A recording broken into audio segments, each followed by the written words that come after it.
Why don't you do a clap? All right. Was that the clap of your dreams? I've been dreaming of that clap for so long. I feel fulfilled. I think we're done now. That's all I needed. That's all I wanted out of you. Sometimes it's not the duration that matters. You can get a lot done in just a few minutes. Well, I'll I've just heard. loop that as a metronome for my musical. Just your clap. Yes, can you please? I would like that. I don't know what the people would say, but I would love it. Well, there's actually a part in the musical where one of the, I guess the antagonist or whatever she is, she calls it. There's this song where everybody's clapping because I'm doing a musical about Evergreen Oh yeah, Churches. no, I know all about it. I have more questions about it. Yeah, I have questions for you. And anyway, so Naima Lowe, or Miasma Lowe, as she's called in the musical, she calls everybody out, and then at the end of her like long screed, which is taken directly from a speech that she gave, she calls out all the people for clapping because they're overloading. Clapping is very aggressive. Yeah, Yeah, it's they're not overloading okay. the sensory, the sensory sensitive. So after that, everybody's like, that's where we get like, whenever something happens, that's when all the snapping happens. Is that really where it's from though? I don't know. I feel like that might have just been made up by someone. I can actually, oddly, I can sort of relate to the aggressive noise situation. I will get very irritable sometimes when there's like a lot of stimuli around. And someone on Twitter was like, maybe you have something called HSP, highly sensitive person. And I was like, this sounds ridiculous.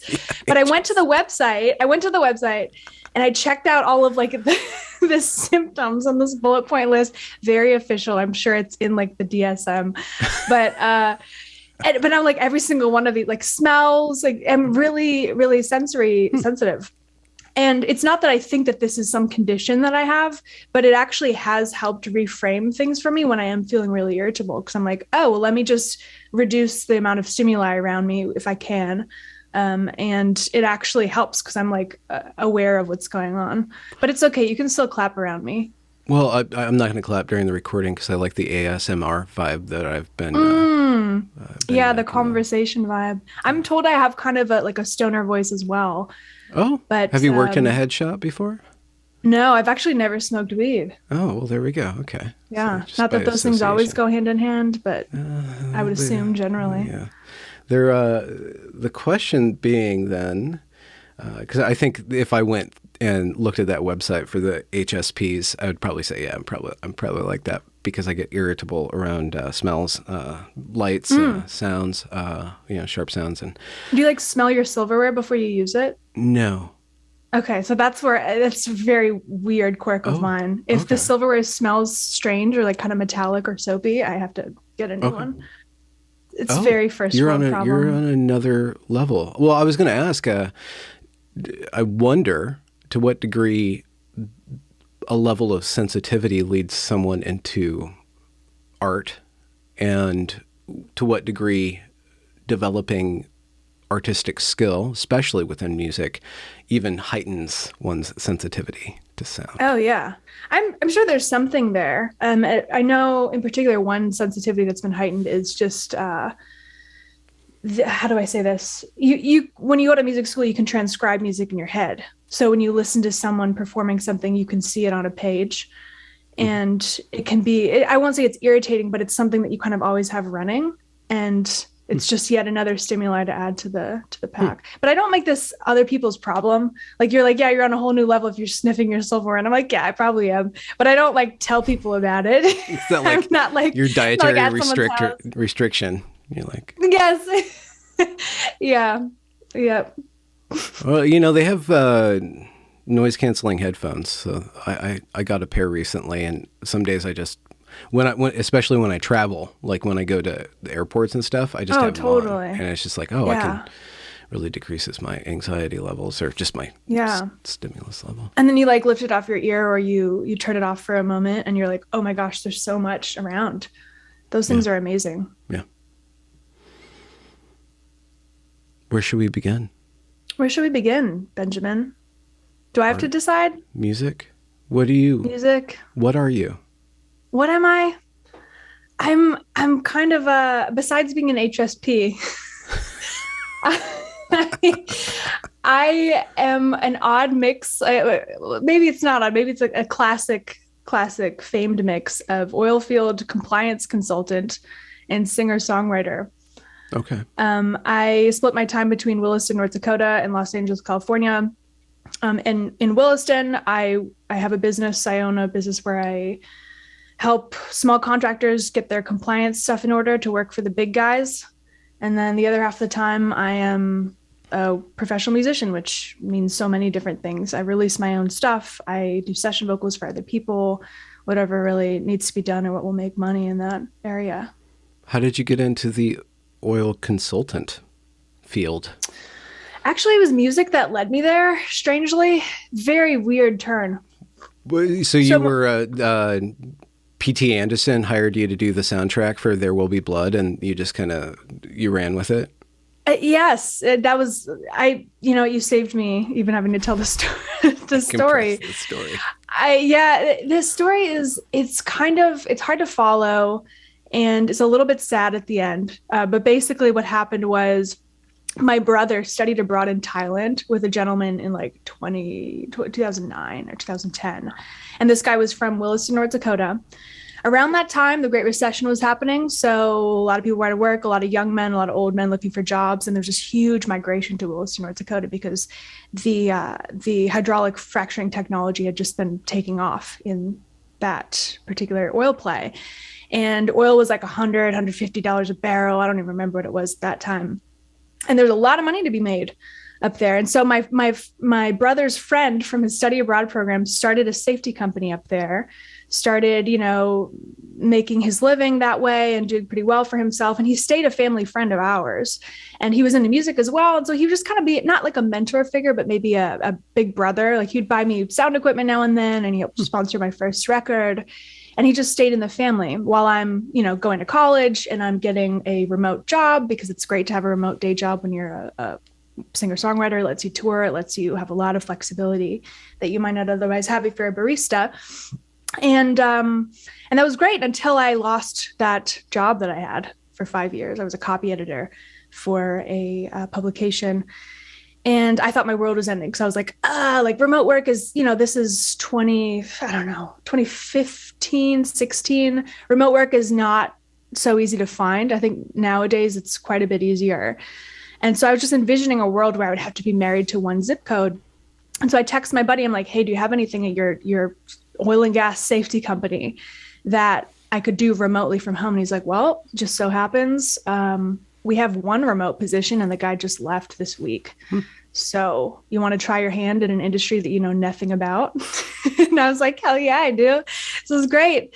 And the money was a lot better than in copy editing for sure. And I had a knack for it, I guess. Ultimately, what happened was he had kind of a troubled past, and this gentleman ended up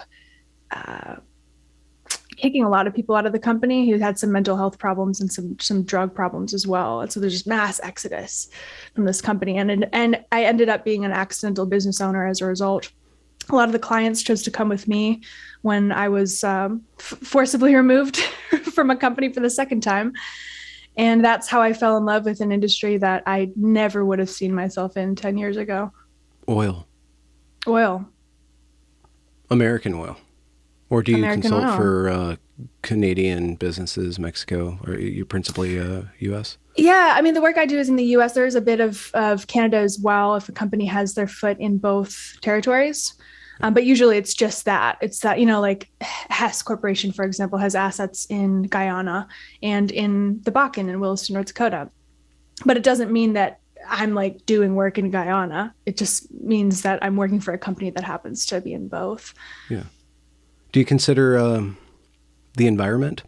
Big, small, local? Yeah. Do I consider the environment? Oil is tied to this thing called the climate.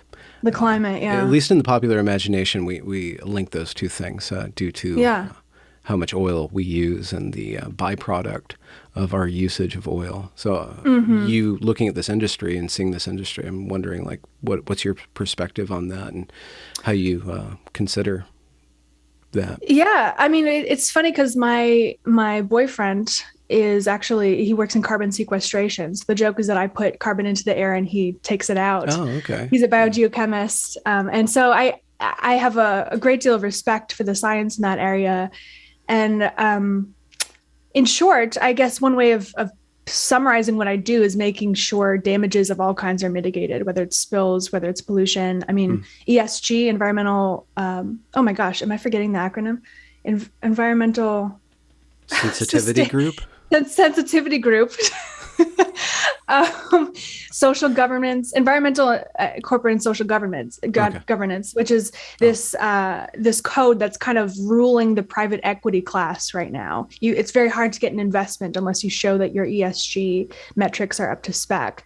So, given that that's been infiltrating the supply chain in oil and gas, a lot of my clients, the little guys, a company that's one person or 5 persons or 100 people deep, are now forced to look at these metrics. And some of what I do is help them decode that as the culture around these issues change. But I'm not going to pretend like it's a 100% clean industry. I do think it's more complex than people might recognize, and natural gas in particular. I mean, so much cleaner than petroleum, and petroleum is so much cleaner than coal already.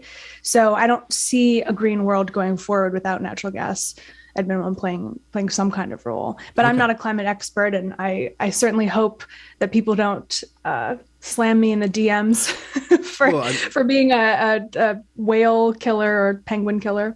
How many whales are in North Dakota? Like land I would whales? guess maybe 0. Yeah, maybe there's a land whale or 2. Okay. I don't know if that's if you a count like the very term. obese people. Okay, maybe it was Right. a derogatory term. No. We like our beer up there. Come on. Oh, wow. Well, I like my beer here. I like my gasoline too. I just got a high octane engine, so I have to consider this as Nice. well. Yeah, so. Nice. I don't know what that means. I've never owned a car. Oh, really? So Yeah. how do you get around Yeah. North Dakota? You just ride land whales to your... Yeah, I just hitch a ride at the nearest land whale. I just, you'd be surprised. I bike a lot. If I need to be on site far away somewhere, I'll rent a vehicle. Oh, okay. And in LA, I mean, it's a piece of cake. People act like you can't survive in LA without a car, but I'm like, come on. I mean, if you're working from home, it would be a pain to have a car. It'd be a paperweight. So being an entrepreneur, I think is one of the highest things that a person can be. I think that's the most American thing to be, is an entrepreneur.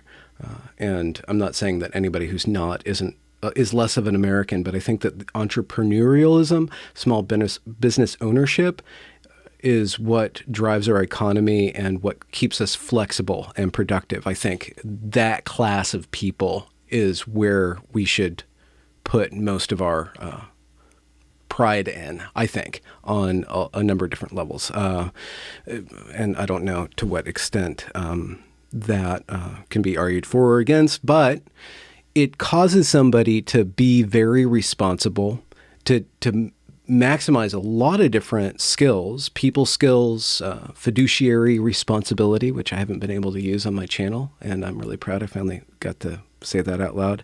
And, just being aware of the market. There's so many different things that you're engaged in. What are some of the biggest learning curves for you in running a business? Some of the things that you struggled with and that you mastered, or that you were surprised that you're good at, something like that?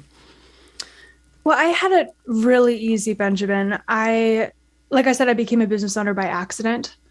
And so it's not as though I was thrown into something completely new. I mean, 99% of my job didn't change when I became a quote unquote entrepreneur, which isn't really a word I would use for myself, because I don't feel like I paved any way. Okay. Like I was already doing the thing, and then I just suddenly was doing it under my own LLC. But I mean, that's not to say that there isn't all the things you described, the level of responsibility that you have to take, the regulations that you have to be mindful of, the hoops that you have to be willing to jump through on all levels, not to mention having to be your own sales and development team. It's scary to know that if you stop bringing in business, the business is going to stop. It doesn't just keep going on its own, even if my clients love me and give me referrals and all of that. I would say that the biggest challenge has probably been in leadership of other people. Hmm. I've been putting a great deal of thought into this recently, just how to be a good leader for different types of people, and really thinking about in every interaction with an employee, what am I trying to get out of this? Am I trying to benefit them? Yes.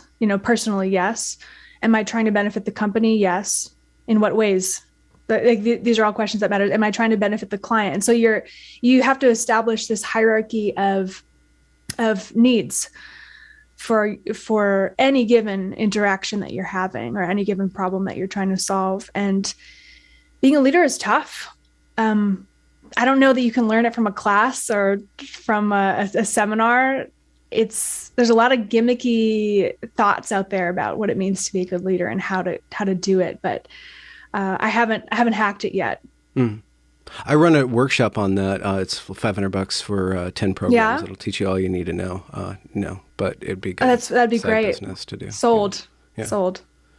I'm sorry to go here, but I do a lot of work on gender. I'm wondering if it's at all salient being a woman business person. Is that salient? Is that something that honestly, changes or that you think about?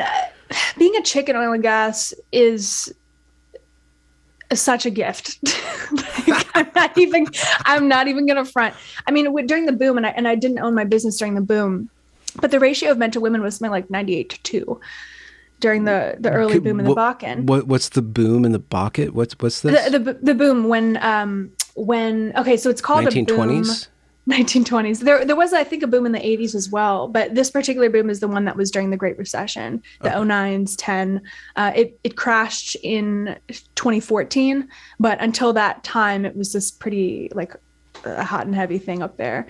And because so many people were out of work, it was just a perfect storm of so many people needing jobs and oil being so highly priced at that time and this new technology being discovered. And so you have this huge influx of people coming into this tiny farm town and transforming the landscape altogether. So at that time, the ratio of men to women, like I said, 98-2. I remember what it was like, even not working there. I probably started flying up there to visit my friend around 2013 or 14. I remember getting on planes and being the only chick on the entire flight. And it was invigorating because I'm such a contrarian and I love to think like, yeah, here I am in my like cool black leather jacket. And I know you're wondering what I'm doing on this plane right now. And so it suits my personality for one, but let's say even if it didn't, I mean, there are so many ways that men and women have advantages and disadvantages, and women have cornered the market on attention. And attention is a big part of sales, man. If you can be very competent at what you do and get people's attention anytime you walk into a room, I mean, you've got it made. So I see it as an asset. I've never even once felt like it held me back. I mean, if anything, my age being younger has held me back because people are like, I don't know if I want to trust this like 20-something kid with my company's compliance. Because if I mess up, your entire staff of guys on site can't go to work that day, and you're just bleeding payroll. But counterintuitively, being a young woman has maybe been a problem, but being a chick in general has just been awesome. You dropped the term new tech. What new tech was discovered during this boom period? It would have been that horizontal drilling already existed, and I'm going to botch this if I try to give you like a historical timeline of the entire tech, but there was I don't know if it was the fracking fluid that was newly experimented with or something that enabled the oil and gas that was trapped in these horizontal layers of shale to be released. Because if you just drill straight down in a layer of shale, well, you're just getting a tiny, tiny piece of this entire horizontal layer. And you can try to like maybe drill another one next to it. But A, that's going to mess with the geological pressure in that region. And B, you're leaving so much money on the table. So how much better is it to drill down and then drill horizontally, scoop up everything that's in that layer, pump it out using this new technology. They pump fluid down there in order to properly pressurize that region of the play. And it comes out and it works like a charm, and you've got money flowing out of a pump for years to come, hopefully. Oh, wow. Okay. Does that make sense? Yeah. Fracking, I never really looked into it, but it was a scary thing for a while. People were... So scary. I don't know if they were mongering about it, but I think maybe it was a reaction because it was new, and there was kinks getting out, and there was stories about negative impacts of it and stuff. So Is it Yeah, really I think scary? Or I were we just think scared of that something novel? I don't know, and I don't want to whitewash it and pretend like it's all hunky dory. I mean, Well, I every time something advances, there's a whole yes, realm of new problems that then yeah, get to be regulated, and then you come in with here's all these different solutions, right? So, yeah, and regulated privately too, because half of what I do is private regulation. oh, I would say because people don't want to get sued, and so they put regulations on the people working under them. If that makes sense. oh, okay. Yeah, it's So like the HR. like lawyers kind of make these regulations, or Yes. something like Yes. that. Oh, Yeah, interesting. you Okay, got yeah, it. You got it. Yeah, I mean, I think there were some issues maybe with earthquakes in New Mexico early on, potentially. There's something weird about tectonic plates. I can't yeah, speak to it. My geologist boyfriend could. But I'm under the impression that a lot of that has been mitigated since then. I mean, there certainly haven't been any earthquakes in North Dakota, but I do resonate with a concern that I don't know. I mean, like people who say we're raping the earth, I can kind of understand where they're coming okay, from because you're literally penetrating the earth yeah, and extracting what you want from it for your own benefit. yeah, And there's something spiritually challenging about that. And now you can look at the flip side and celebrate all of the amazing things in the world that that technology unlocks, but there is still this little piece of you that has to see like, oh, something about that just doesn't feel right. And I can resonate with that even if I don't fully agree with the average climate activist on other things. yeah. That when we enter into the realm of feelings, fears, hopes, worries, all that, dreams. I guess that's the realm of PR, and it's the realm of information. It's the realm of, you brought up like spiritually, thinking metaphorically about raping the earth and to what, that just brings up a whole host of questions and a lot of cultural narratives. Actually, it would be narrative that would make sense of people's feelings. In my way of looking at things, narrative is how we understand and organize our feelings and Mm-hmm. also organize our actions and create moral matrices of good and bad. And you can look at that as evil and good if you get really rudimentary with it, but there's all these different kind of complexities of that. And then when you are working with something that is extracted from the earth, you are in a relationship with the earth. I'm Mm-hmm. wondering, do you have like a story or a tradition that that kind of is in the background maybe of what you're doing in the world or your relationship to the world, because your world or the relationship that you have to the world is a material relationship. It actually is not just dollars and cents, but there's commodities, there's materials that you're dealing with, and whereas the climate activist might have more of a feeling relationship because they're not actually doing that kind of work. They're more worried about the work. I'm wondering if there's stories or a Hmm. story that Well, I mean that's a super interesting question. it might even not even be a conscious question. It's something you could Yeah, say. it's subtle. It's really shaded. I mean, every like you said, everything is narrative. I mean, when the CDC prioritizes reducing the number of infections that are happening of COVID, that's their story. And then the economist's story is what is happening with jobs as a result. And the school teacher's story is this, the school student's story is this. And you could really project that onto any domain, right? And so I don't think that even I don't think my story is any less feelings driven than the average climate activist, if I'm being honest, because I feel a great deal of emotion around entrepreneurship and around the small businesses that I serve. I care a great deal whether they can feed their families because I know their families and I know how hard they work, and the spirit, the vibe around town. I mean, this industry town. It's kind of like LA in a sense because everyone is working in the same industry. You go to a bar in Williston, North Dakota, and you're going to meet the CEO of some company that you were meaning to network with anyway, because that's how small towns work. And that adventure is just saturated in that space. It's part of why I'm moving there full time in the coming months because I'm addicted to it. I'm Hmm. addicted to it, but by no means do I think it takes precedent over someone else's narrative. I think these things have to be weighed, and I don't know who weighs them. I don't know how to make the Hmm. best judgments, but Yeah. I'm not going to discount someone else's story if it's based in some kind of fact, which it usually is.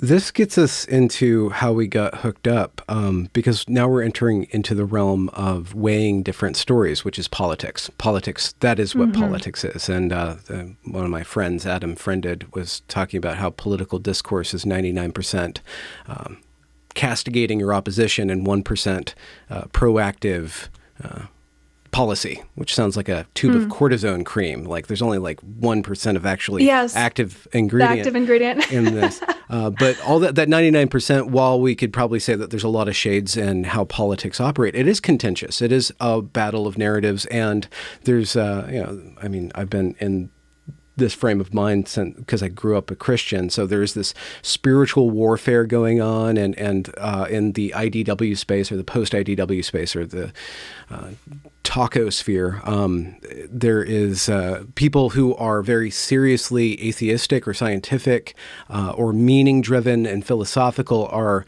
meeting with Christians and figuring out that these languages about spirituality, about powers and principalities, there's actually a salience there, and how individuals work together and create these narratives. And our political discourse, if you can see it as these tribes, combating, or these memes combating what the good, if you look at it as kind of a meme, a verse or a spiritual battle on, you don't have to go too far with that metaphor.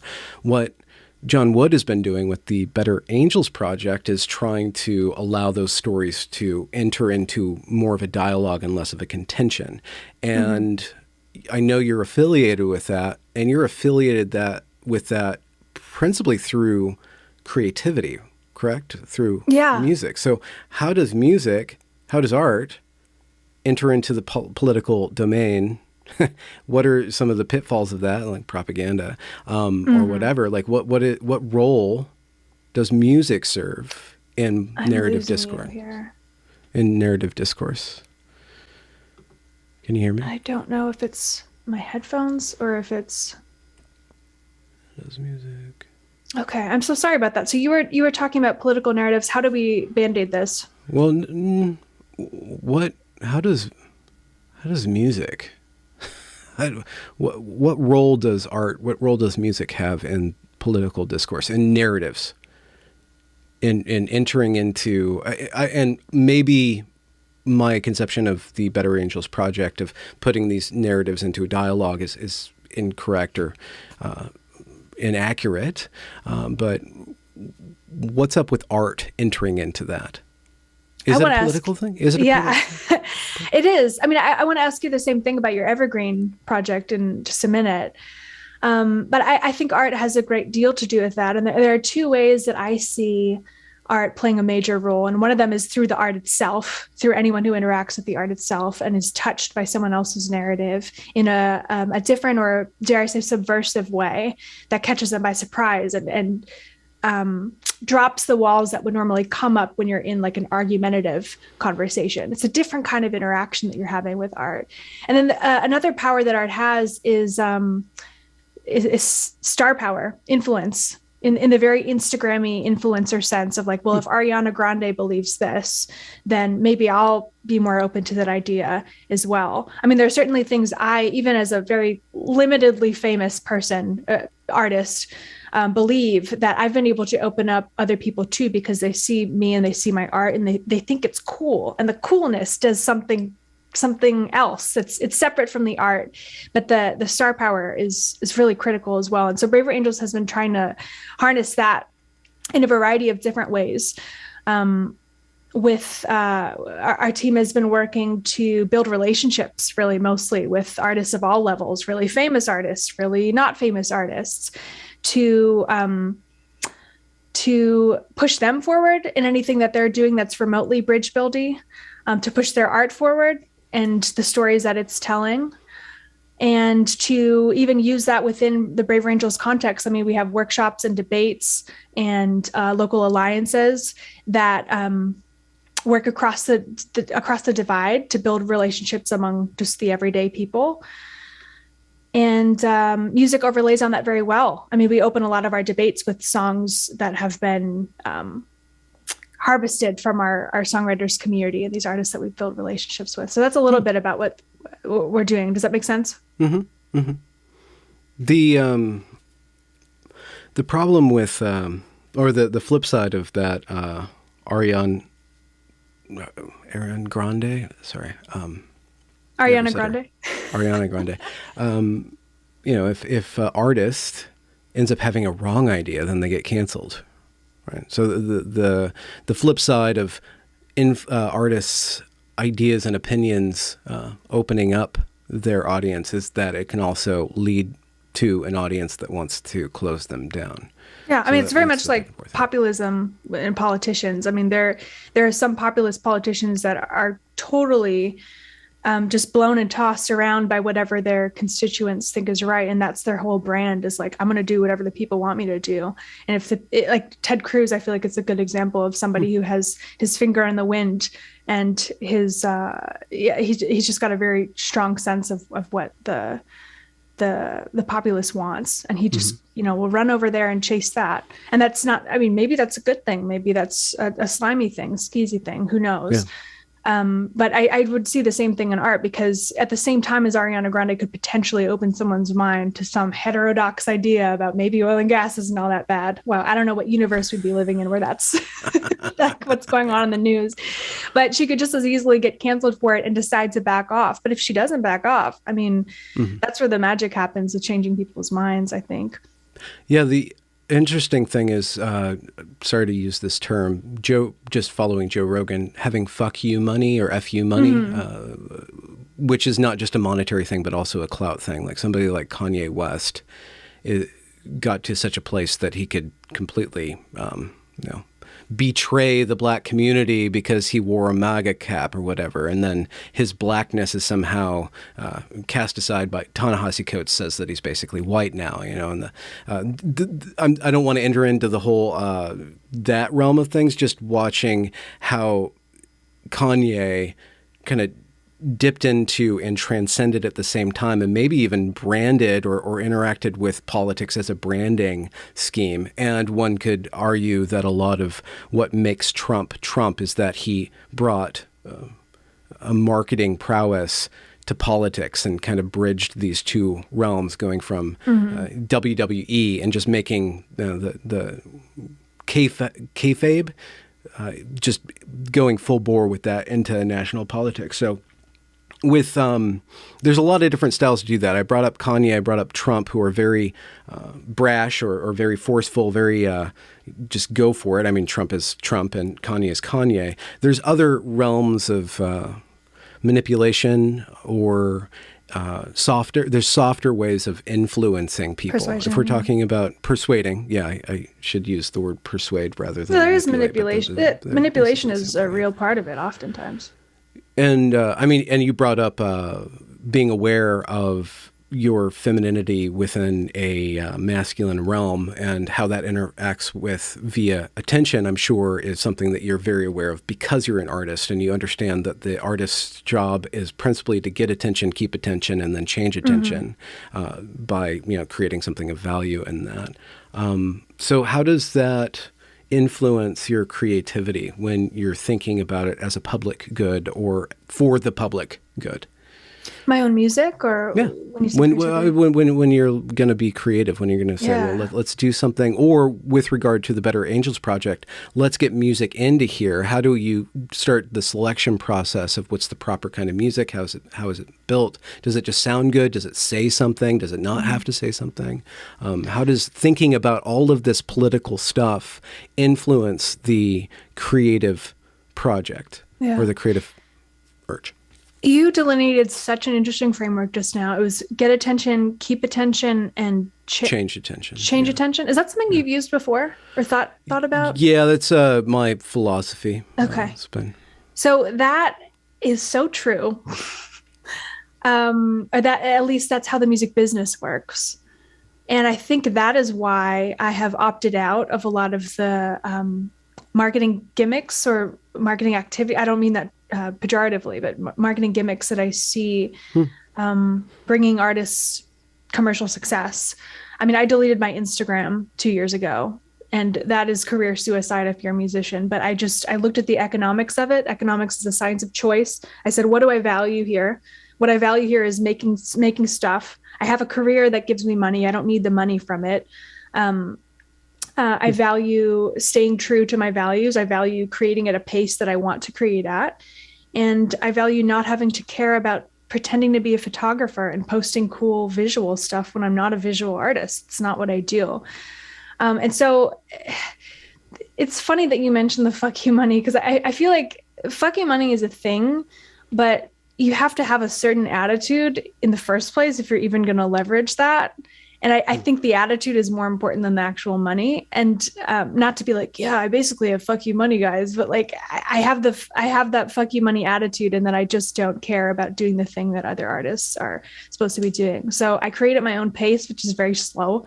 I create what I want to create in the style that I want to create it, which has certain appeals to some people, and certain people don't like the stuff that I make, and that's perfectly fine. I'm largely indifferent to what's going on in the outside world when I'm writing a song. There's just kind of a muse that takes over, and I couldn't write the song differently if I tried. Now, as it pertains to Braver Angels, it's a tough question. I think it's one we've been working through a lot as a group. There have been a lot of drawn out discussions, in my opinion, maybe too long of discussions, because I just like to try things and like throw things against the wall and see what sticks. But I do really appreciate the caution that was put into even thinking like, what is a Braver Angels artist? What values do we have? Like if we promote somebody and then they go say something stupid, we're affiliated with them. Are we afraid about that? Like, or are we just going to recognize that part of building political bridges means a lot of people are going to say a lot of things that you don't like, and you have to be okay with that.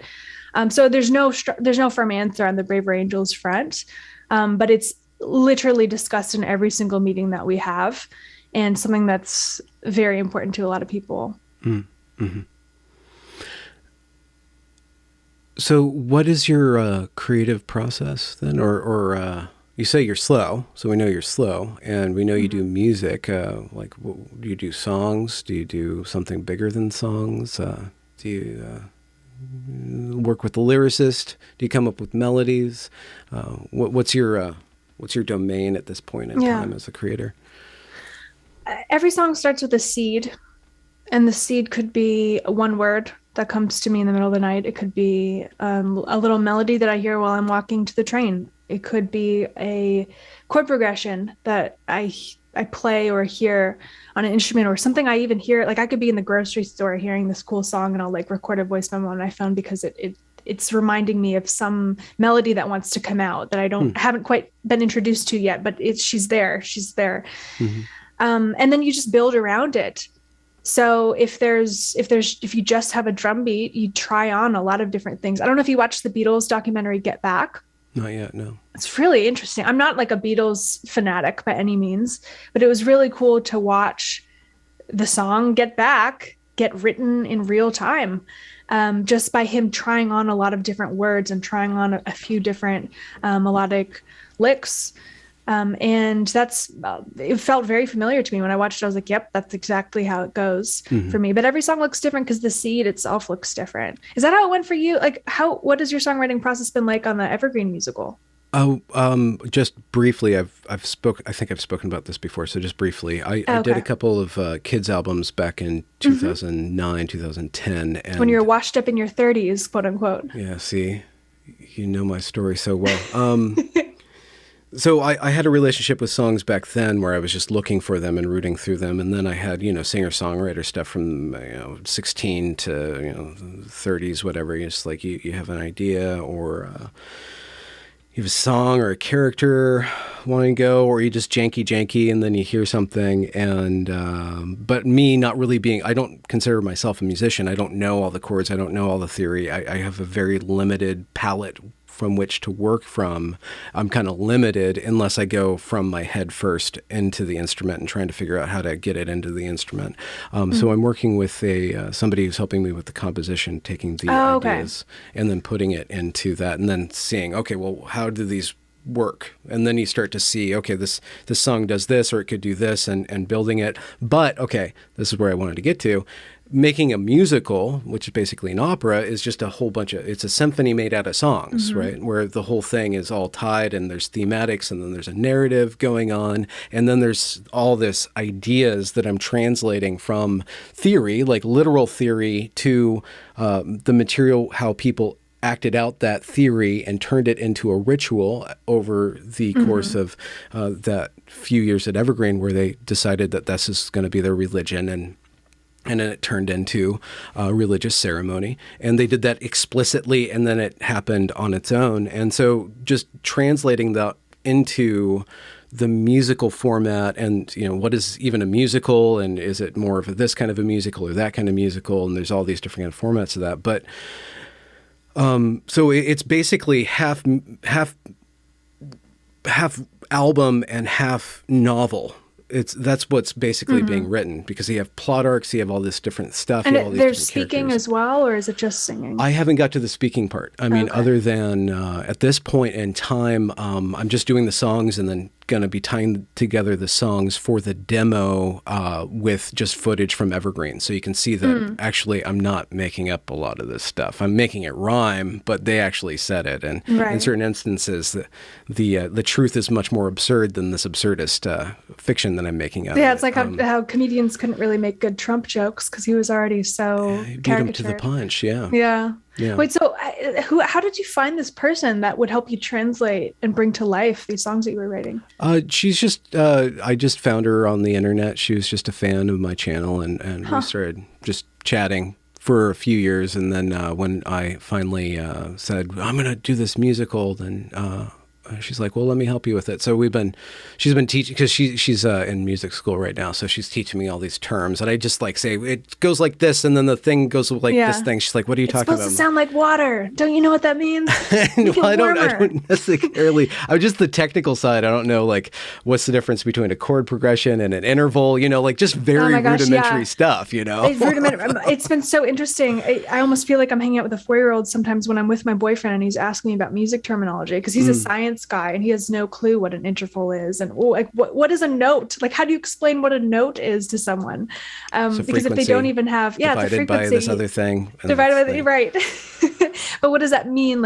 What's a chord? What's a scale? It's actually so hard to define the fundamentals if someone doesn't have the vocab for them. I'm immersing myself into that, but every time I watch just a straight technical video, I forget it. It's like learning when I was in 7th and 8th grade, and we took English, and we had to learn grammar, all these grammar terms. I could just never keep in my head, but I understood how a sentence worked, but I could never figure out just those technical terms always go away. But hopefully over time I'll figure out okay, if we're in this key, then we can move to these keys. It's basically, it's a science of choice, actually. The creative process. There's this great line in this television show called Mad Men, which is about an ad firm, and two of the main characters, Don Draper, who's the famous guy, who's this drunk philanderer, but he's got this beautiful relationship, which is really ugly at the same time, with a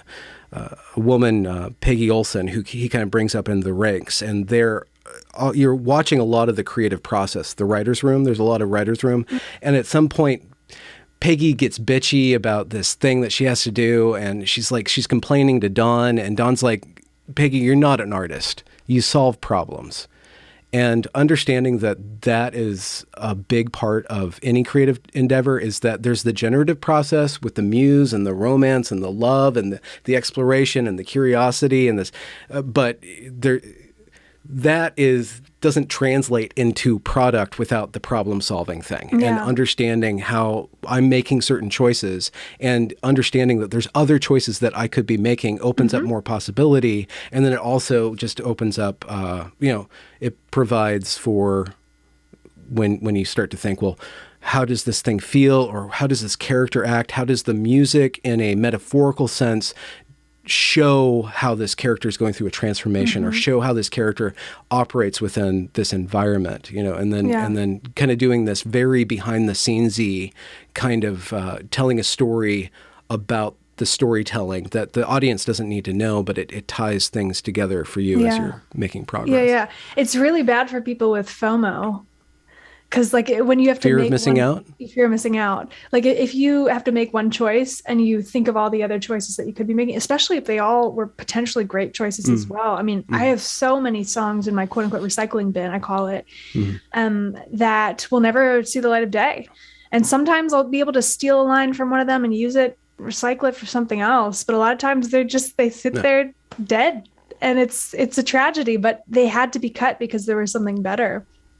Yeah, I mean, I am a writer primarily, so I understand that. You know, I have boxes and boxes of writing that I had to write in order to write the things that eventually I'll let other people see. But just in the realm of Twitter, which is the lowest stakes creative space, I would think, because you're just dealing with sentences. Like it's all stripped down just to sentences. Wow, It'd be but kind so of cool much to have goes into a sentence. so much goes into, and then so I have a drafts folder, or I'll post something and then I'll think of a better word and I'll delete it and repost it because like, well, why didn't you make that connection? Or there's a lot of music's going into my sentences because I'm doing. I mean, by music I mean math. Like there's symmetry, there's proportion, there's timing, there's tonality and stuff like that. That's the going phonics into matters a lot. Yeah, and the phonics too. Even though it's a dead, it's a mute medium, so it'd be great. And I don't think it would ever work, but to have like a sonic Twitter or something where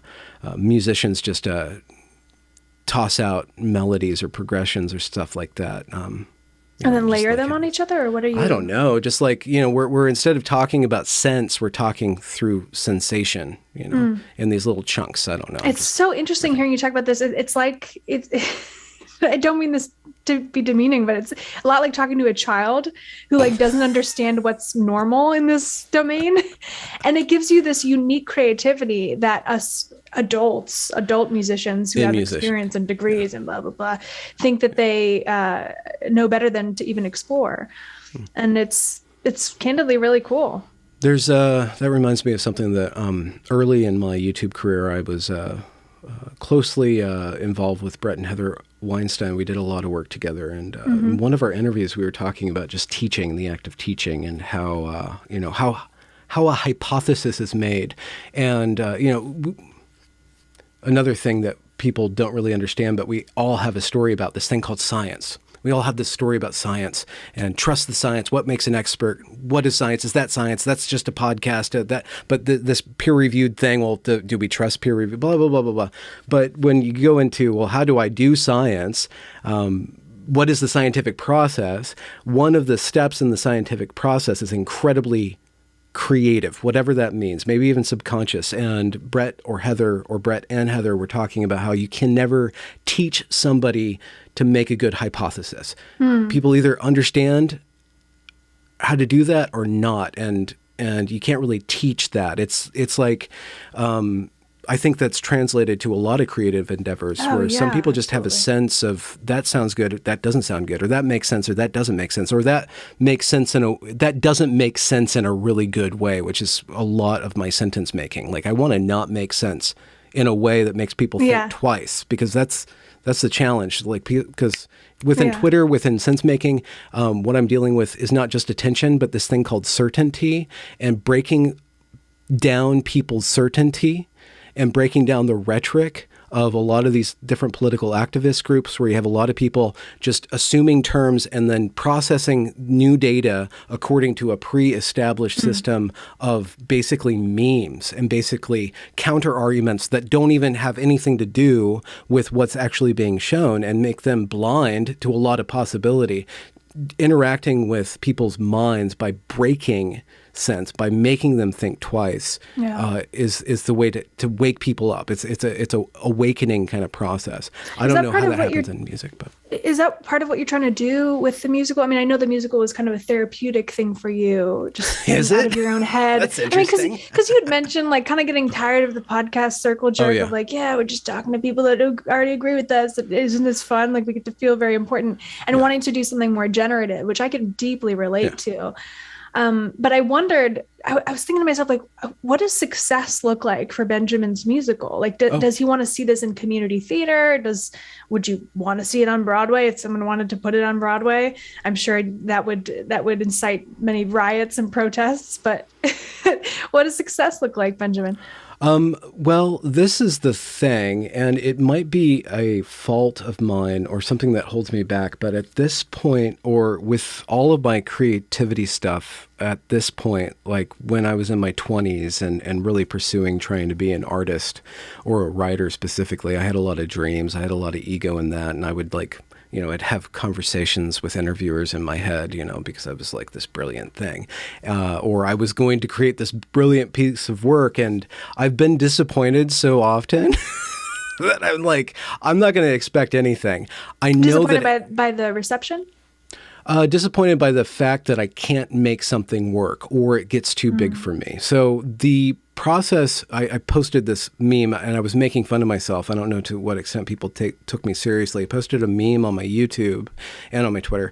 There's this meme format where there's this mother like helping her daughter into the pool while this boy is like flailing behind the mother, like drowning behind the mom.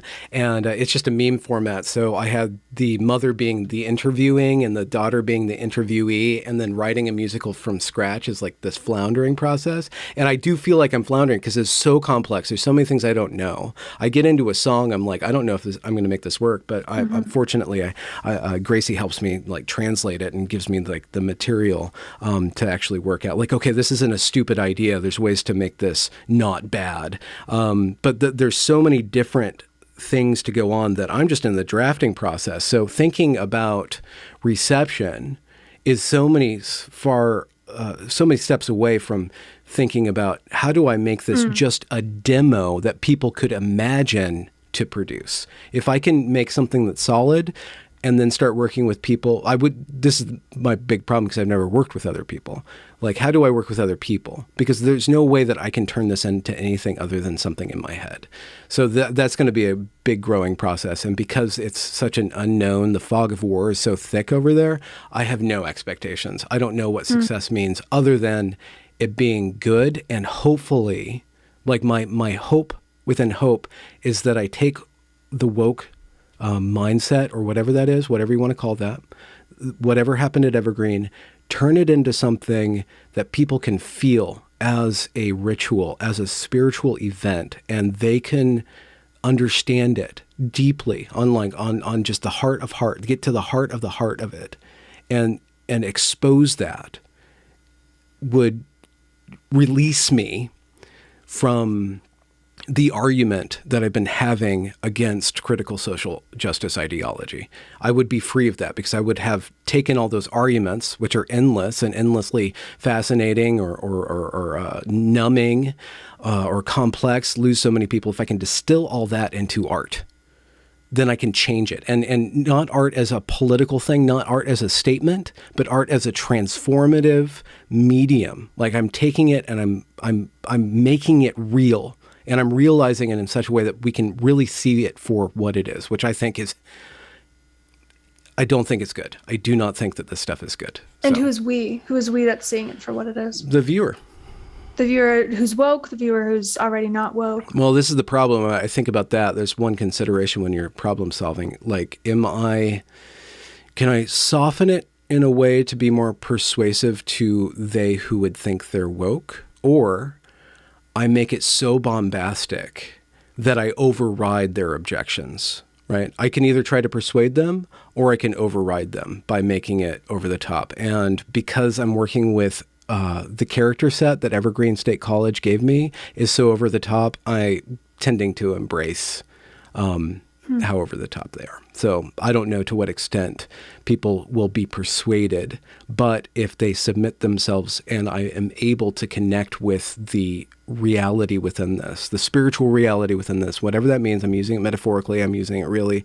If I can connect with that, reveal that, then people can actually see it for what it is, which is not good. And if their priors force them to reject it, I think like art has the possibility of overriding that. I think art has the possibility of overriding certainty and opinion. And that's why Evergreen happened, because they took all these ideas and they had to act them out. And this is the result. Like they already did it. So I'm just refining it. I would have a really hard time doing that, Benjamin, if I'm being honest. Really? Because of audience or because of internal? Because of audience. I mean, I'm a conservative. I'm a conservative libertarian. And I know how I became a conservative libertarian, and it wasn't through anything remotely bombastic. I was converted, if we're going to call it that, very, very slowly over the span of like 5 years. My brother was getting an economics degree is how it happened. And he was listening to a lot of Econ Talk. And I was like, oh my gosh, these Econ Talk episodes are fascinating. Russ Roberts, he's such a, soft is the word that's coming to mind, but he's gentle. Russ Roberts is so gentle. And it was through his like little gentle anecdotes and gentle prodding of guests who may or may not disagree that I came to fall in love with free market economics. And there was nothing remotely in your face about his style. And I know that's not everyone's conversion story, but I always come back to it whenever I'm putting something out there that folks will disagree with, because I think what would have convinced me when I was this rabid, like socialist progressive. You're talking about the process of being convinced of something positively. This is not. This is a different process. This is a Greek tragedy. This is catharsis. This is catharsis. This isn't about convincing you to believe in one thing. This is about giving you the opportunity to witness the end of this thing, like the root, like taking you to the root of it, like that descent into the basic. It's about revealing what it is, not about like saying, here's an alternative, unfortunately. So it is still wound up in what I hate, which is againstness. I'm not want to be against something. So again, hopefully I can do this in such a way I can no longer be anti-woke or associated with that argument, which is not something I really identify with, but there's the penumbra of that's kind of like what has defined my product. There was a musical that I went to as a young person. I must have been in high school or even middle school at the time. It was called Walmartopia. And you can imagine what this was about. Okay. I'm from Madison, Wisconsin, which is a pretty liberal college town, very liberal. And it's about this, dystopian universe in which everyone works at Walmart and there's no thinking outside the big box, they would say. And it was hokey, it was cute, it was well done. And I loved it because I agreed with it. I could just as easily imagine having seen a musical about oil and gas and people raping the planet and being very touched by that as a young person. And maybe this is just a limitation of the musical medium, period, full stop, that it can't be giving you these nuanced arguments about, well, maybe the tectonic plates aren't shifting in quite the way you think, or maybe natural gas isn't quite as bad as coal, because you're not giving a persuasive address. You are tugging at people's heartstrings. And it's very easy to tug at people's heartstrings, but it's also hard not to do it in a cheap shot kind of way. And I would really struggle with that if I were telling a story about Evergreen. Not the least of which reason is that it is so naturally bombastic, even without extra caricaturing. Yeah. Well, there are a couple characters that add the nuance spice. Unfortunately, they're crucified in the end, but whatever, Literally? I'm thinking so, but we'll see. Wow. I don't know what's going to happen in Act 3, but there's Brett Weinstein who's trying to argue against the equity. So he's a real character by name? Well, his name's Chet Einstein, and nice. He's this really suave, self-assured guy, and he basically says he tries to temper things by saying that there is this thing called social justice and there is this way of redistributing things, not in a retributive way. And he's also talking about evolution, and he's kind of calling out the group dynamics. Like, do you see what we're going to start to do? You see that our nature is such that once we start acting this way, it's going to result. He's kind of doing a Cassandra thing at this time, and people just want to silence him, and then we'll see what happens. There might be a character that's like me. But I don't know at that point. We'll see. I mean, it's hard to tell what it's going to be, but it isn't just a send up of Evergreen and of wokeness. But unfortunately, that's what Evergreen is. And if you look over and over and over again in certain social justice activistic groups, they do these struggle sessions. They start to behave like a cult. This is a religious thing that is dressed up in a political verbiage and theoretical verbiage. But at root, it's a ritual. It's a belief system. And the true believers will either be truly shocked by this or try to ignore it, So, I mean, I know that the Daily Beast is going to call it, the alt-right Hamilton. I know it's going to be called that. There's no way around that. So, I mean, again, that's a secondary or tertiary concern to just creating a good product. Yeah, all the think pieces. If I get think pieces, then I've done something. I've created something. So, I mean, that's in the realm of expectation. I have no idea what's going to happen out of that. Right now, it's just the process. And how do you do the process? How do you make good music? How do you know what to do? How do you know? Yeah. How far along are you, or how far out are you? I guess is a better question. How far out? We are almost done with Act 1, and I'm starting to draft up Act 2, which is a diversity, equity, and inclusion seminar where they play the Victim Olympics. So there's this whole, there's actually this, it's a really big song because there's all these moving parts. I have to set up how Victim Olympics actually has to happen. So you have to explain privilege, and then so there's like this 10 minute, or there's this long song before anything can happen. Everybody has to introduce themselves, so they go through all of their identities, which is something that happened at Evergreen. And then you're showing how they're setting up for this Victim Olympics, where it's basically you're showing how a struggle session starts to happen, because we're making we're reducing ourselves into these good, bad, or these identities, and then we're going to submit ourselves to a dialectical process, a Hegelian kind of synthesis, synthesis and thesis, antithesis, black, white, and then struggle session, and then heavy, light, struggle session. So we're going to tear each other apart. Like that's literally what they're going to do in the pursuit of justice, is to tear each other apart, and they're going to do this in this thing. So I'm setting up all the things for that music to happen. And then I get to think about the choreography and all the weird things that are going to happen. So are you excited to put on your dancing shoes? A lot of my body actually helps me with some of the music. I start moving around because it is a musical. I think just making songs might be different than writing a musical, because the musical is supposed to be embodied, whereas songs, I'm sure. What's your relationship? How does your body inform the music? Are you aware of it, or is it just another instrument? So I have a background in dancing a little bit. I was in ballet for probably 10 years, and then I competed in ballroom for a few years in college, and dabbled in hip hop and other things. It's never been When did music start with you then? Middle school, but I was closeted with it. I was closeted. But you were out as a dancer and as a musician. Okay. Yeah. And I mean, this was right. I was in middle school right when consumer grade technology for recording was just starting to come out. And so there were slowly more and more ways that you could produce your own stuff at home. And I didn't know what I was doing, but it was a toy, basically, for an 11-year-old to play with. But yeah, I don't know that my body informs much. I mean, I have a song called Take 21 that was, it's kind of an anthem about human nature. The 21 refers to the 21st century, and the take is us trying once again to fight I'm exposing my religious beliefs here, but our original sin, and be something better, move beyond these things that we've struggled with. And Take 21 was really embodied for me. I mean, I thought a lot about how somebody would move to this, or how I would choreograph things on stage. But I think because of the scale that I've chosen to have my music career be, having dancers on stage is just not even a thing that I consider anymore. And so it's not really in the back of my head. Well, if you have enough FU money, you can make a music video and then choreograph. Yeah, I could. I actually, it's weird. I shot a video to Take 21. I had a demo version of it, or like an EP version, when I was like 19. And it was good. And we actually shot an entire music video, and then my hard drive got wiped. And so I just didn't finish it.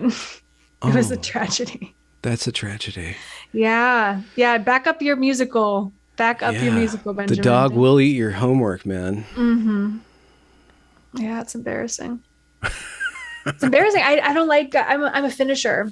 And Yeah. it's really embarrassing to hype people up and then not finish something. Oh yeah, yeah, yeah. I guess you're shaming me because I'm hyping my musical up. Maybe I'll never finish it, but I wouldn't say I'm shaming you. I'm motivating you. yeah, you are. You better do I'm, what'd this. you say, manipulating? I'm persuading you. Persuading me that I'm morally obligated to fulfill my promises. Yeah. That is an interesting dynamic as an artist. The contract that one makes as an artist, and maybe most people don't think this way, but I made a contract to write a book when I was 20. I made a contract. I literally With yourself. With this thing, with this, I called it an entity. I summoned it and I said, I'm going to serve you. I'm going to make you real. And for 20 years, that thing was hovering over me and just a weight. And then right before I was done at Evergreen, I completed my contract and I was free. I remember the moment I'm like, oh, I don't have to do this. I did it. I mean, I have to finish it. I have to, infinitely make it better. But I wrote what I promised I would write, and then after that, I didn't know what to do. And then this whole other thing started happening for me. But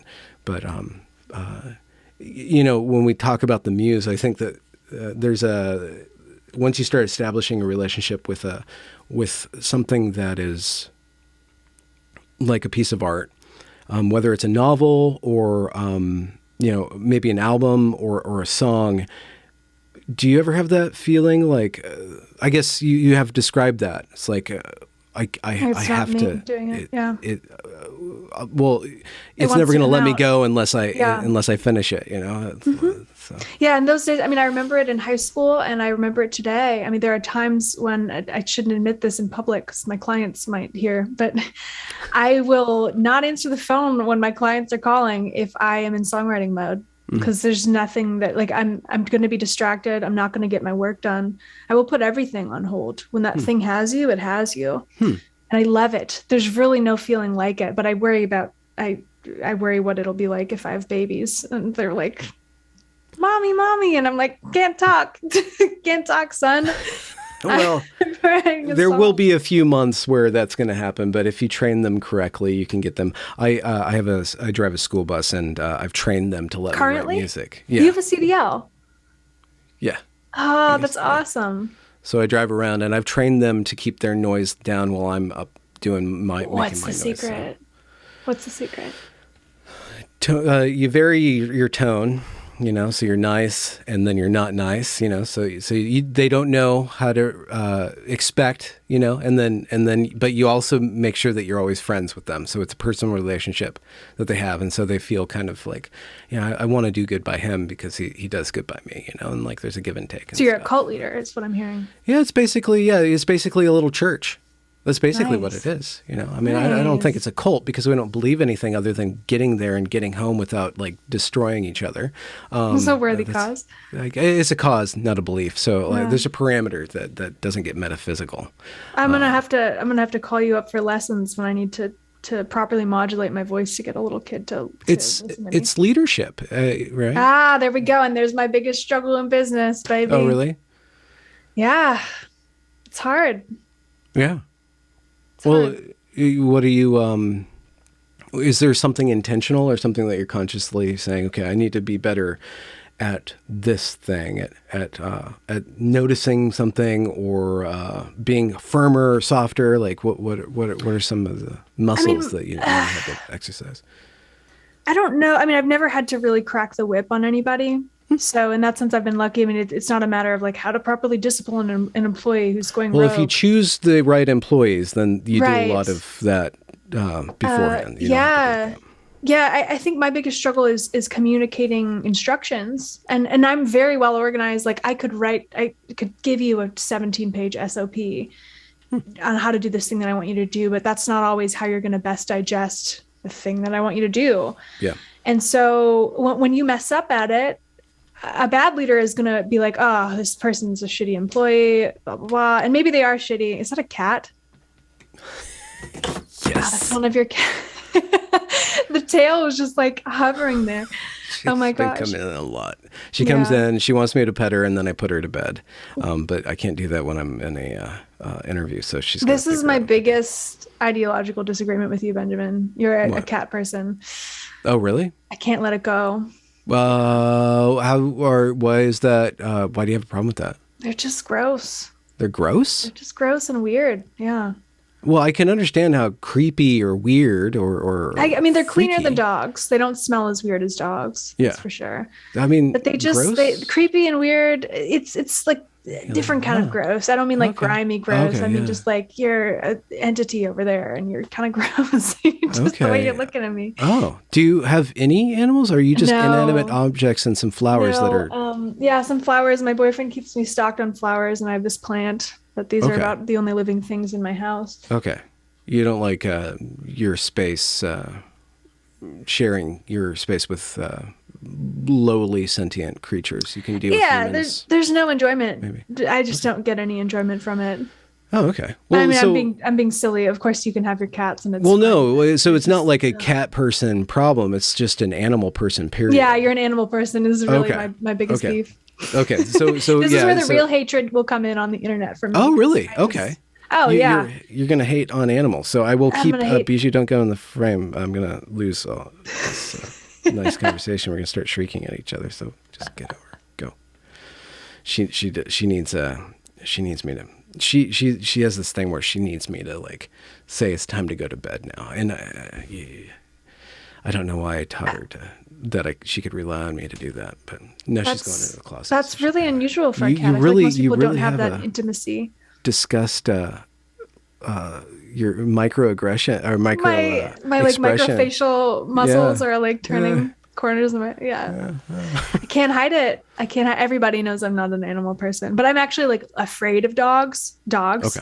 not cats. So cats do have that going for them. Like they're cleaner than dogs and I'm not afraid. But, still a creature, still got that litter box situation over there. They go And outside. Your cats go outside? Yeah. Are you serious? Do you have like a farm in Olympia? I'm in an unincorporated district outside of Olympia, so I'm technically not on Olympia, but we just have land. Well, I mean we're renting, but it's just land. That's There's great. plenty of critters and deer and coyotes. Well, that changes everything. Or it changes 50% of the things. Yeah. So they do the nature and the nature, and Do you have like a little cat flip door in the front? yeah, and then Nice. so they come and go You know as what? they please. I respect that.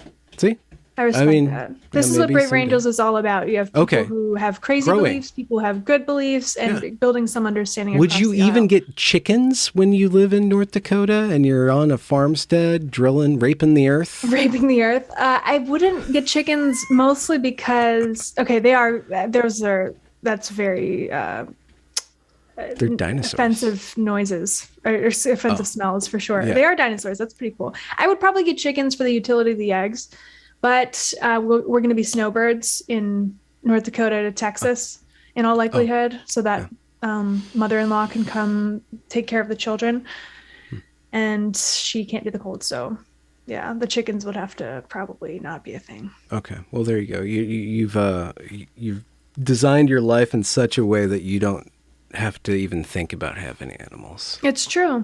Yeah, my boyfriend has a dog, but I mean, she's like 13 years old, so the clock's You're counting the ticking. days. Jesus Christ. Boyfriend or fiance? I mean, fiance is probably a more accurate word, but You don't like we the- don't like do say. ring like we'll do wedding rings because Okay. like that's important to communicate to the world. But Yeah. I sound like an engineer. I'm like that's important. Engineers I mean, actually have a ring. They do I it. They have learned. that pinky ring. Iron, yeah. Oh, there's a ton of those in North Dakota. Everybody's petroleum engineer up there. Yeah. But yeah, it's very functional to me. Engagement rings it's just never seemed worth it. Diamonds are not that pretty. Okay. Like, if you want You're not some- into the virtue signal, just in the don't hit on No. me signal. Okay. Yeah, the don't hit on me signal. Exactly. And don't hit on my husband. How about too? While Yeah. you're at it. Leave us alone. Leave You us oil alone. men. Yeah. Keep your distance. I low-key thought about wearing a wedding ring up there just to get people to leave me alone. Yeah. Did it But- work? No. Not really. But the gender dynamic has, or the gender ratio has leveled out quite a bit. Oh, So okay. a lot of Okay, so people are they married. get the attention that they need. They don't have to give it all to you. Exactly. Yeah. I don't remember what you were talking about before your cat walked in, Benjamin. That really derailed the entire Yeah. the entire thing. But okay, well, we can talk about this. What are things that are coming up? What are you working on? And what is Better Angels working on? What are you guys doing, designing? What's coming up? Where can we find you? Where can people connect and experience your music? And then Yeah. also get involved if they want to be creative or they want to watch art and politics do fancy things together. Yeah. Well, I'm consistently but slowly putting out music of my own. You can find me on Spotify at Alma Cook. I just put out a song in December. Was it December? Was it Yeah, a Christmas a pop song? song. No, wasn't Christmas. Oh. It's called Long Division, and there was Oh. another tune It's about few Common months. Core It's and how about it broke Common your heart. Core. Yeah, I was privately schooled, so I never personally had to deal with it, but I've heard some things. Okay. No, it's about actually it's a tongue-in-cheek song about like why would you pick that girl? She's dumb. And I think it's got some good lines in it. It's not my favorite work, but it's good. But I have a few other songs coming down the pike. The best way for anyone to check those out would be on Spotify. Alma Cook. What's your instrument or instrumentation? It varies. This last song was like kind of an electronic pop song with electric guitar Huh? and bass. It's usually like a hybrid of real instruments and programmed instruments. That's And you the do that all combo. yourself? No. My best Okay. friend and my producer is in the other room. He's the Not best. a dog. Not a dog. Okay. Yeah. Yeah. A woman's best friend is not a dog. This particular It's a one at producer. least. Yeah. Yeah. Yeah. But I do have this album that I've been sitting on for like 6 years and it's 95% fully recorded. So that'll be out at some point. Why is it taking so long? Is Because it for the I process or honestly, writing? Benjamin, so it was mostly done when I first really fell in love with oil and gas, and a lot of especially when the turbulent stuff was happening. Like my friend fired me and fired a lot of other people, and I was just trying to land on my feet. But to act like I was just traumatized and couldn't think or couldn't make the time for music would be a lie. I think I just was really enjoying that sector, and oil and gas is something I can win at. Like I can win oil and gas.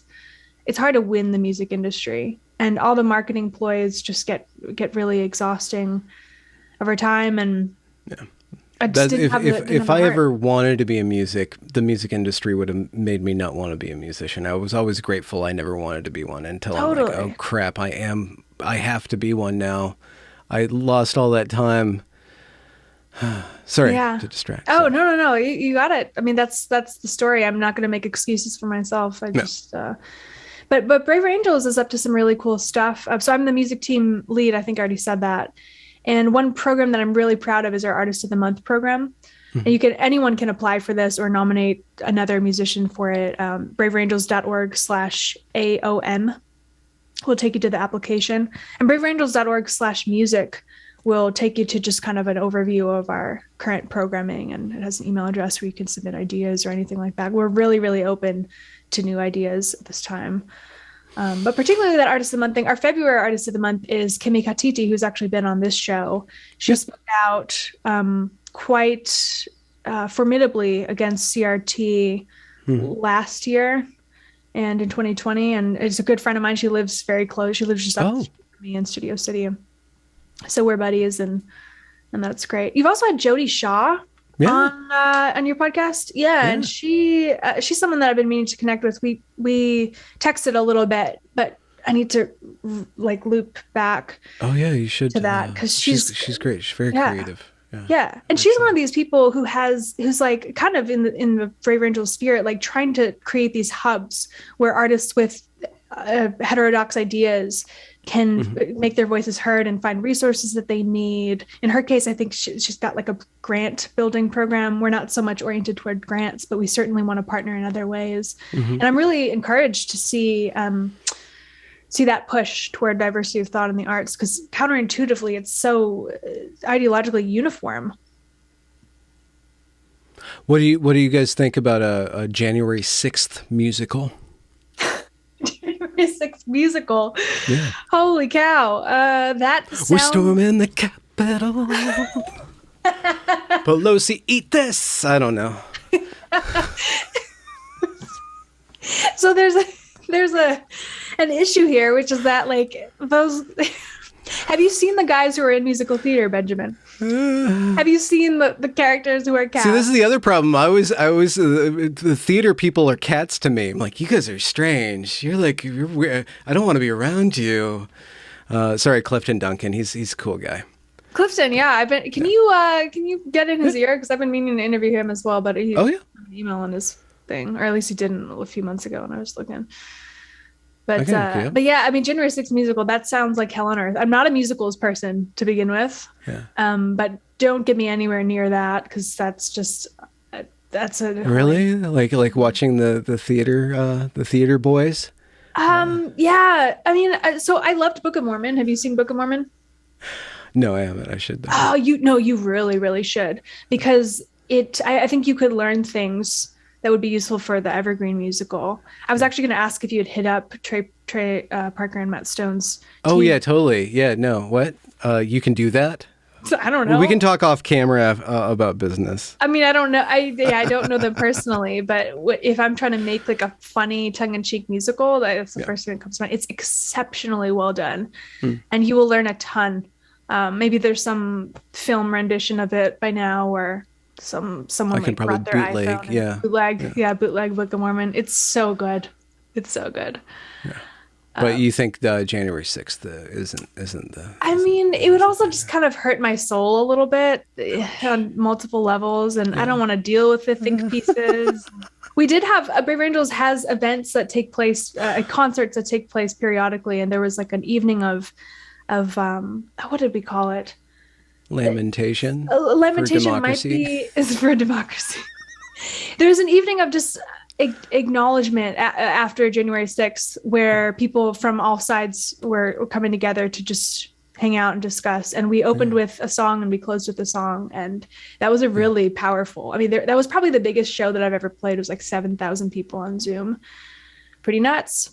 Yeah, so no musical, but maybe if another January 6th happens, I'll play another large concert. So these events then that you guys run are virtual, and people can subscribe and become aware of them. How often do they happen? So people can just. I mean, something like that. Obviously, you don't have January 6th on your calendar before it happens. Okay. So that was like a pickup reactive event. Yeah, that was a reactive event that was planned in a few days' time, I think. But braverangels.org has all of the events, and some of them are virtual. I think some of them are moving toward in person as things start to open up. And the events page has all the details. We also have something called Song Square, where in our Facebook group, our songwriters community, which details are online as well, they get together and just have like a song circle and exchange songs and ideas, and those are pretty well. Like my little Twitter idea, my mimetic. I can't think. Yeah, you're like here's a little interval, and then somebody's like, I don't like that one so much, and then you just gotta pass the stick like a Exquisite Corpse style. Pass the virtual stick. Yeah. Yeah, you could. I don't know how it would go over, but I mean, it's something. All are welcome at Song Square. And isn't that a good name too, Song Square? Because it's like a public square. Okay, yeah. It's not a song circle. So song circle is like a term in the music singer-songwriter world. Oh, I didn't know that. It's a square because square. You guys are squares. Because we're also squares, yeah. I guess so. Alma Cook, we should wrap up. It was fun to talk to you. I know I'm going to get some comments about talking too much because people don't like it when I talk too much. Oh, but I asked the question. But you asked some questions, so I hope they forgive you for asking things from me. I repent. That was my so job. Out of line. So I hope that was a balanced episode, but it was really fun. You're sharp on your feet.